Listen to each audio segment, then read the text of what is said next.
did not know that I understood their vulgarity, their snarling insults. Their words and their stench filled me with a sense of wickedness that has never left me. We were herded into a flat-roofed, dingy building at the end of the tarmac. Thankfully, a slight breeze worked its way through the windows, but the room was thick with the odor of 15 perspiring bodies, the sweaty foulness of the soldiers, and fear. We were kept there for hours, the leering suggestiveness of the soldiers tormenting the women. But I was tormented by what I saw on my mother's face. She was a strong Texas woman, but on this day, her face betrayed first her worry, then her overwhelming anxiety, and finally her terror. That's when she began to cry. This shattered me, and it was there, sitting on that nasty floor watching my mother weep, her husband 1,000 miles away, that I met for the first time the suffocating spirit of tyranny. It filled that room in all of its dark hues.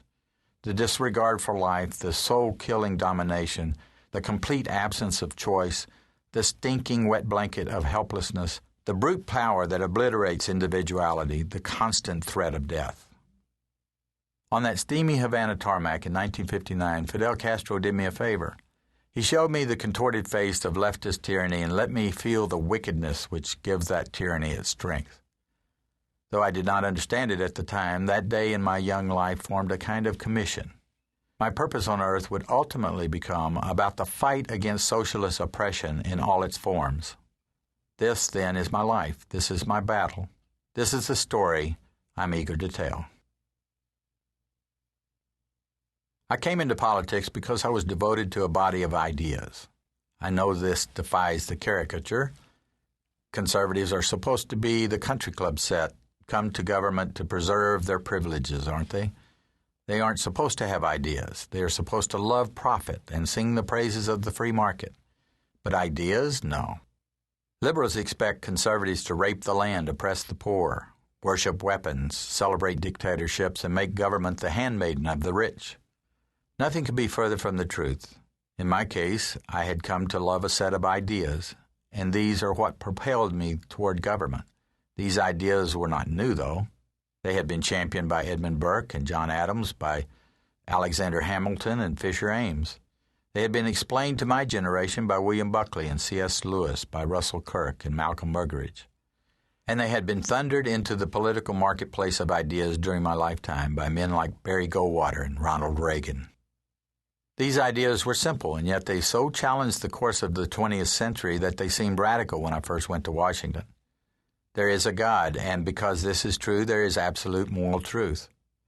Human life is not about the state, but about God and His unfolding will for every individual. Because men are flawed, government should be kept small, should be bound by contracts with the people, known as constitutions, and should be checked by an internal system of balanced powers.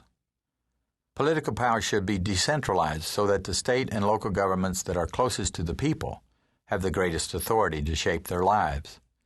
The free market works best to distribute goods and services. Government should stay out of the way.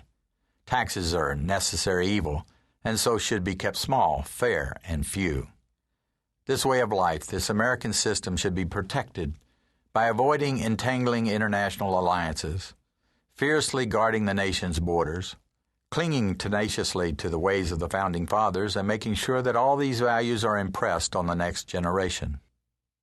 This is what I believe, and this is what I fought for. When I entered the United States House of Representatives in 1985, these ideas were the minority view. But things were changing, and by 1994, these views held enough sway in enough hearts to become the majority view. And thank God they did. Because of what has come to be known as the conservative revolution, life in America has been transformed. As I say these words early in 2007, I can attest that because of the power of conservative ideas and the work of some political heroes willing to pay the price, the following is true. Every American now pays lower federal income taxes. 25 million taxpayers receive a child tax credit. 30 million married couples pay less in taxes because of marriage penalty relief. Every serviceman and woman in America is better equipped and better paid. The U.S. intelligence community has more spy satellites, more agents, and operates in more nations than ever in the nation's history. Some 2.3 million former welfare recipients have jobs. 3.5 million fewer families live